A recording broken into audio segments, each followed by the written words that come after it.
Hello दोस्तों, insight area में आप सभी का बहुत बहुत स्वागत है।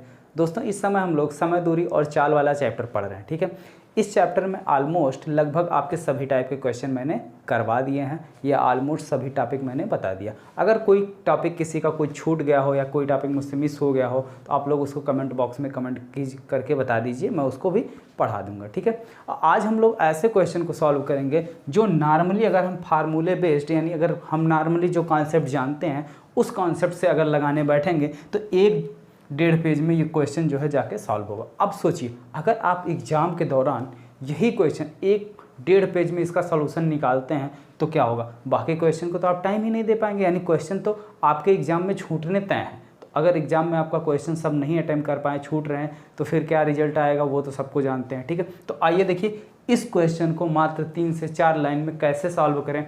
बस आप बिल्कुल देखते जाइए, ये इस टाइप का जो भी क्वेश्चन आएगा आप उसको जो है मात्र 3 से 4 लाइन में सॉल्व कर लेंगे। वो कैसे, बिल्कुल देखिए। क्वेश्चन क्या है कि एक आदमी अपनी गति 3 किलोमीटर बढ़ा देता है तो 40 मिनट का समय कम लेता है। यानी किसी स्पीड से वो जा रहा, हमको ये भी नहीं पता है कि किस स्पीड से जा रहा। ठीक है, और ये भी नहीं जानते कि कितनी दूरी पर उसको जाना है, बस इतना जानते हैं कि जा रहा है और जहाँ उसे पहुँचना है उससे वो 40 मिनट का समय कम लेता है। दूसरी बात, यदि वो अपनी गति 2 किलोमीटर कम कर देता है तो 40 मिनट का समय अधिक लेता है। तो अगर वो अपनी गति 2 किलोमीटर स्पीड कम कर देता है तो क्या कर रहा है, जिस समय उसको पहुंचना था वो उससे 40 मिनट का समय ज़्यादा ले रहा है, या कह सकते हो लेट पहुंचता है। ठीक है, तो उसकी वास्तविक चाल ज्ञात कीजिए, उसके द्वारा चली गई दूरी, दोनों चीज़ें निकालनी है। अब देखो इसको कैसे सॉल्व करोगे। अब अगर नॉर्मली जाओगे तो माना उसकी चाल x है, चाल बढ़ा रहा तो x+3 हो गया। ठीक है, मान लेते हैं t समय लेता है तो t बराबर t-40। ठीक है, फिर इसका एक इक्वेशन बनाओगे, 2 इक्वेशन बनेगा, फिर दोनों इक्वेशन को सॉल्व करोगे, फिर एक जगह से t की वैल्यू निकालोगे, फिर एक जगह से x की वैल्यू निकालोगे, तब जाके आपका कहीं क्वेश्चन सॉल्व होगा। इसको देखिए, बहुत शॉर्टकट तरीका। पहले स्पीड क्या कर रहा है, 3 किलोमीटर बढ़ा रहा है तो 40 मिनट का समय कम ले रहा है, 40 मिनट कम। ठीक है, ये 40 मिनट का टाइम है, कम ले रहा। दूसरी, 2 घंटे अगर कम कर दे रहा है तो 40 मिनट अधिक लेता है। क्या कर रहा है, 40 मिनट अधिक ले रहा है। ठीक है, अब देखो उसकी वास्तविक स्पीड का जो फार्मूला होगा, वास्तविक स्पीड S जो दोनों उन्होंने स्पीड बढ़ाई है उसको गुणा कर लो। ठीक है, 2 × 3, पहली स्पीड कितनी थी, 3 और 2। ठीक है, 3 दूनी 6, 2 3 6, कोई दिक्कत नहीं है। ठीक है, गुणे जो समय ले रहा इनका डिफरेंस। अब इनका डिफरेंस कितना आएगा, इनका डिफरेंस जो है, अब ये नहीं कि यो 40 जो घटा दो सीधे 0 आ गया, ये थोड़ी डिफरेंस हुआ। अब डिफरेंस का मतलब ये है कि अगर मान लीजिए उसको 4 बजे पहुंचना है तो 40 मिनट पहले, यानी 40 मिनट कम, यानी कि वो 3:20 पर पहुंच गया। कितने, 3:20 पे। और 40 मिनट ज़्यादा का मतलब 4 बजे पहुंचना है तो 4:40 मिनट, 4:40 मिनट। अब डिफरेंस करो। ठीक है, अब डिफरेंस लो तो 4:40 मिनट में से 3:20 घटाओ, कितना आएगा। ठीक है, 20 और इधर 1 घंटा 20 मिनट। 1 घंटा 20 मिनट का मतलब 80 मिनट। डिफरेंस कितना आया, 80 मिनट का, बटे इसका इधर मल्टीप्लाई कर दो, इसका इधर मल्टीप्लाई कर दो और दोनों का डिफरेंस ले लो। 4 × 3 = 12, 4 × 2 = 8। दोनों का डिफरेंस कितना आया, 120 - 80। दोनों का डिफरेंस हमारा आया कितना, 40। तो 2 × 6 × 80 बटे में 40, 1 0 कैंसिल, 4 2 8 = 12। तो उसकी जो स्पीड ना वास्तविक चाल आ गई वो 12 km/h। अब देखो दूसरी चीज़ क्या पूछ रहा, उसके द्वारा चली गई दूरी, उसके द्वारा चली गई कितनी दूरी होगी। तो दूरी का क्या फार्मूला बनेगा, D = S1 × S2 बटे S2 - S1। अब ये माइनस का सिंबल नहीं लगा डिफरेंस का, यानी जो भी ज़्यादा होगा उसमें से कम वाली वैल्यू घटा दी जाएगी, गुणे डिफरेंस ऑफ टाइम।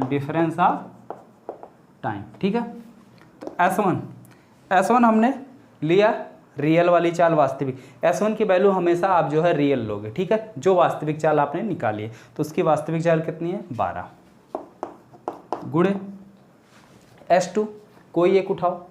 तो वास्तविक इसकी कितनी है 12, 3 किलोमीटर बढ़ा रहा, तो 12 3 15 बटे S2 माइनस S1।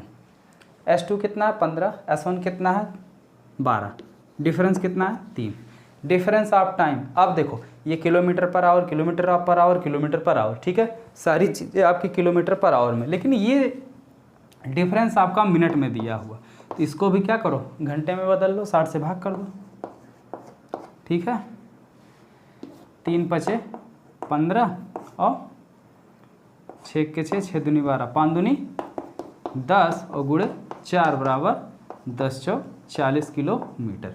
अब देखो, ठीक है, केस दूसरा देख लो। अगर मान लो S2 हमने घटी वाली चाल ले ली, तब क्या हो जाएगा, S1 12 ही रहेगा, S2 कितना हो जाएगा, घट रहा है ना, तो 12 में से 2 घटा दो, कम कर रहा है ना, देखो लिखा कम कर देता है तो कम कर दो 10, दोनों का डिफरेंस कितना आया 2 गुणे टाइम 40/60, 40/60, 40 मिनट है, उसको घंटे में बनाने के लिए 60 से भाग किया दे, ठीक है। अब इधर देखो 20, अरे सॉरी 6 दूनी 12, इधर 2 हो गया और इधर आया 10, 1 0 से 1 0 कैंसिल हो गया, 2 1 के 2, 10 चौक 40 किलोमीटर, 40 किलोमीटर, ठीक है, अच्छे से समझ में आ गया। अब नेक्स्ट क्वेश्चन है कि किन्हीं 2 लगातार खंभों के बीच की दूरी 50 मीटर है। ट्रेन में बैठा व्यक्ति उन खंभों को क्या कर रहा है, गिनता जा रहा है। तो वह 4 घंटे में कितने खंभे गिनेगा यदि रेलगाड़ी की चाल 45 किलोमीटर पर आवर है। कहने का मतलब है कोई रेलगाड़ी जा रही है और उस पटरी के किनारे 50-50 मीटर की दूरी पर खंभे लगे हुए हैं और रेलगाड़ी में बैठा हुआ एक व्यक्ति खाली है, उसके पास कुछ समय है नहीं, तो खंभे पे बैठ के गिन रहा है, ठीक है, तो वो खंभों को गिनता जा रहा है। तो 4 घंटे में वो कितने खंभे गिन पाएगा, क्वेश्चन यही पूछ रहा है। तो देखो काफ़ी ईजी है, ट्रिक से देखो, अगर सॉल्व करोगे तो बहुत ही छोटे में आ जाएगा। जैसे कि जगह भी मैंने बहुत ही कम छोड़ रखा है और दूसरा क्वेश्चन भी राइट कर दिया है। देखो सिंपल सी बात है कि कोई भी, सबसे पहले तो हम ये निकालेंगे कि जो खंभे हैं, ठीक है, उनके बीच में जो गैप है, जैसे मान लो 3 खंभे हैं, 3 खंभे हैं, तो इसके बीच में कितने गैप बने, 2 गैप बन रहे हैं। अगर 4 खंभे हैं तो 3 गैप, ठीक है, तो हमेशा गैप की संख्या खंभों की संख्या से 1 कम होगी। अब बस यही कॉन्सेप्ट हम क्या करेंगे, इसमें यूज करेंगे और खट से जो है निकाल लेंगे कि कितने खंभे हैं। तो सबसे पहले हम ये निकाल लेते हैं कि कितने गैप हैं। ये निकालना बहुत आसान होगा। एक गैप की दूरी दे दी है, एक गैप की दूरी कितनी है 50 मीटर और समय दिया है, ट्रेन की स्पीड दी है। तो 4 घंटे में ट्रेन कितनी दूरी कवर करेगी, जितनी दूरी कवर करेगी उतने दूर के खंभों को हमको गिनना है। सिंपल सी बात है, यही ना। तो 4 घंटे में ट्रेन कितनी दूरी चलेगी, 4 घंटे में ट्रेन द्वारा चली गई दूरी कितनी है 45 गुणे 4, 4 पंचे 20, 4 चौक 16, 180 किलोमीटर, ये इतनी दूरी वो चलेगी। और दूसरी जगह गैप की संख्या दे दी है, ठीक है, 2 लगातार खंभों के बीच में गैप की संख्या दे दी है। तो गैप की संख्या कितनी हो जाएगी, कुल दूरी को गैप से भाग कर दो, कुल दूरी कितनी है, इतना किलोमीटर। अब किलोमीटर है, इधर मीटर है, या तो इसको किलोमीटर में बनाओ या तो इसको मीटर में बनाओ, ठीक है, दोनों में से कोई एक काम करते थे। इसको भी हम मीटर में बना देते हैं, 1000 से गुणा कर दो तो 180, 1000 से गुणा करोगे यानी 3 जीरो, अब ये भी हो गया हमारा मीटर में। तो ठीक है, इतना बटे 50 भाग कर दो, 5 3 15 और 5 6 30, 2 जीरो, यानी 3600 गैप है। कितने गैप हैं, गैप की संख्या कितनी आ गई 3600। खंभों की संख्या, खंभों की संख्या बराबर कितनी हो गई, हमेशा गैप की संख्या से एक ज़्यादा। एग्जाम्पल देखो, अगर 2 गैप है तो खंभों की संख्या 3, 4 गैप है तो 3 गैप है तो खंभों की संख्या 4, 4 गैप होगा तो खंभों की संख्या 5। 3600 + 1 बराबर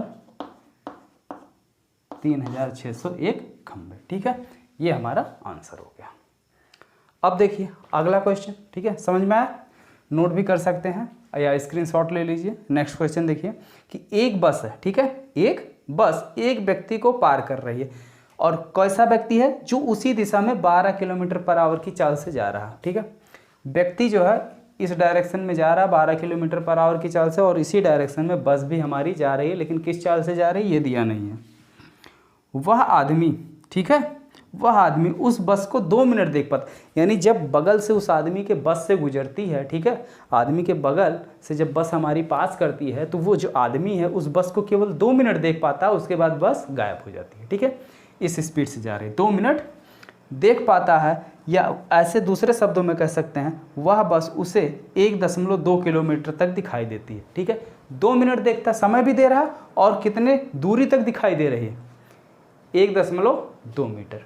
ठीक है, तो 1.2 मीटर, अब सिंपल सी बात है कि 1.2 मीटर तक दिखाई दे रही, 2 मिनट में बस कितनी दूरी कवर कर रही है? यही इतनी दूरी तो कवर की होगी जहाँ तक उसे दिखाई दे रहा, और दिखाई देने वाला समय भी दिया है। ठीक है, अब इसको सॉल्व करते हैं। ऊपर वाला क्वेश्चन मिटा दे रहे हैं, नीचे जगह नहीं है।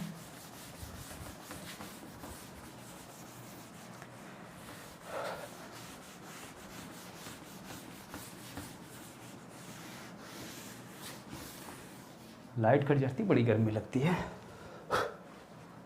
ठीक है, तो मान लो बस की चाल कितनी है? बस की